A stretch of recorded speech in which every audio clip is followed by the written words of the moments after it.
திருச்சிற்றம்பலம். நம Parvati பதயே. If you look at the evolutionary dimension of life upon this planet,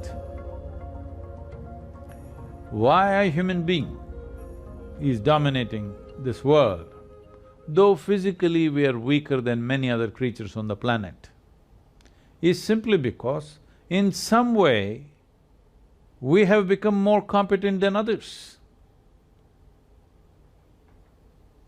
So the competence of being human is greatly reduced when there is no clear distinction between what is memory, what is imagination, what is sleep, what is wakefulness. There are 5 major points of receptivity in one's mind. These are centers of memory, centers of imagination, centers of right perception, centers of perversion, and centers of sleep. If you practice classical yoga, these 5 dimensions will be distinctly separate in your experience. If it is not separate, what happens to you is, when you want to remember something, your imagination plays havoc with your memory. When you want to imagine something, your memory will constrain you from really proper dimension of imagination.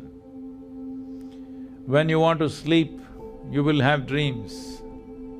When you want to be awake, you will fall asleep. This causes a whole lot of confusion and inefficiency of life. I'm not talking about you being efficient in your profession or in your office or wherever else. That also, yes, in that way also it manifests, but more than that, inefficiency of life. When I say inefficiency of life, this life will not function with the effervescence and exuberance and exploration that life is, that it can explore many dimensions within itself. This possibility is greatly reduced simply because this mix-up has happened in people's experience of life.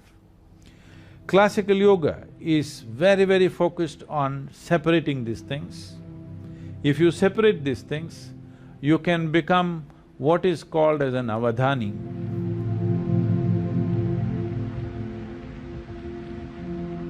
In ancient times there were many people, today there are a few. Some of them are called Ashtavadhanis, which means they have 8 types, 8 capabilities. That is, at a single moment, at a given moment, they can perform 8 different actions.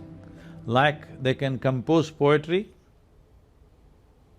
at the same time they can do a very complex mathematical problem, at the same time they can smell perfumes and decide which is which, at the same time they can taste many things and say whatever they have to say about it, at the same time they can do many things like concerning with all the 5 senses of seeing, hearing, smelling, tasting and touching. Many actions they can perform at the same given time. 8 type of actions, if you can perform, you are called an Ashtavadhani. If you can perform 10 types of actions, you are called a Dashavadhani. If you can do 100 types of actions, you're called a Shatavadhani. If you can do 1,000 types of actions, you're called a Sahasravadhani. Sahasravadhanis have been very, very rare. People say that Agastya Muni was a Sahasravadhani, that means he could do 1,008 things at the same time. So these Avadhanis are not just legend, there have been many in the past which are well-recorded incidents. Vidyapati in Andhra Pradesh was a Dashavadhani. Through him, an entire culture of Dashavadhanis developed in Andhra Pradesh. Even today in the villages of Andhra Pradesh, there are Ashtavadhanis and Dashavadhanis in quite a good number. Siddhachandra was a Shatavadani. He performed 100 types of actions under the scrutiny of Akbar's court, the Emperor Akbar's court. And he was honored for this and given the title of Shatavadani because he performed 100 functions. And in modern times, there have been people who have performed 100 different actions, like Ravichandra Bai, who was a Gujarati Jain, who is a Shatavadani. Tirukural Ramakanaga Subramaniam was Shodasavadani, that means he performed 16 actions at a time. These are all documented incidents, but there are many others who come from certain tribes who've been doing this. It used to be a common thing in India that people would come and set up a small situation in the village where a few hundred people gather and they would perform many actions at the same time which look quite miraculous.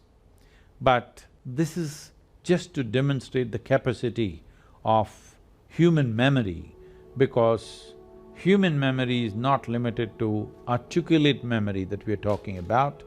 Articulate memory is just a thin layer, the rest is a profound dimension. Our body carries 1 trillion times more memory than what you can articulate in your mind.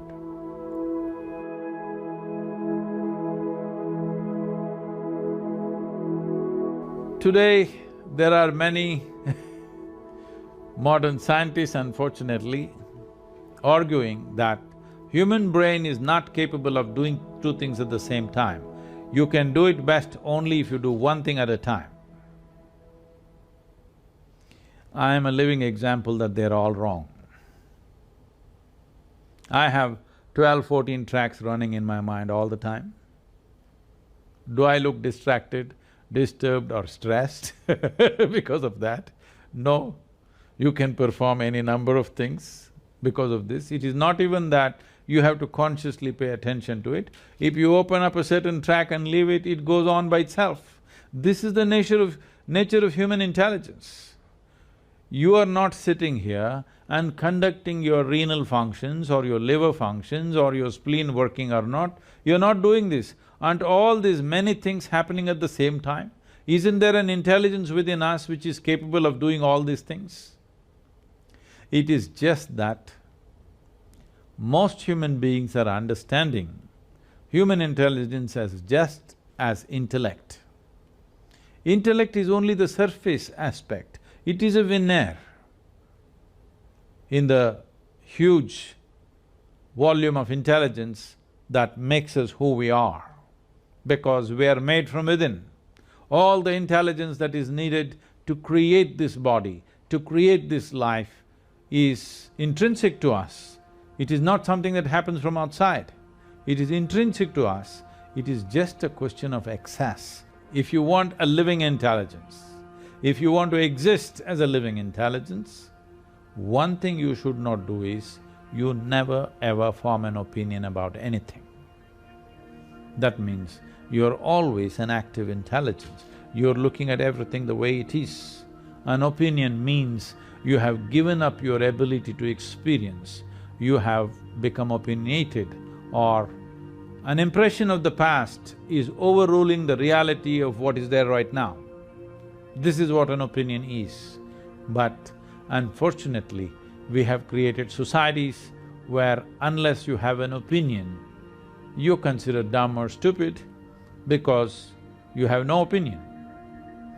But that's the smartest thing you can do, that is the most intelligent thing you can do, is that you did not subscribe to any opinion, you're willing to look at everything just the way it is.